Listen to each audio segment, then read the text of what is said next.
मो सबुज सलाम अच्छी हसुवा चेहरा मैंने मुझे चाहूँगी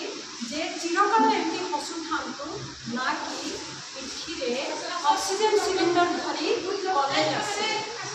ना कि कॉलेज रे एटीएम रा व्यवस्था रहिबो जो कि एटीएम कार्ड लेके ऑक्सीजन चाहू ना पिला माने आउ गोटे अधिका बोझ नहीं कि कॉलेज को बा शिक्षा को आसी परम सम्माननीय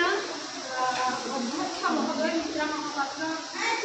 महाशया डॉक्टर श्रीलेखा नायक महोदय काननपाल आनंद महोदय विजय पुष्पलता दत्त महोदय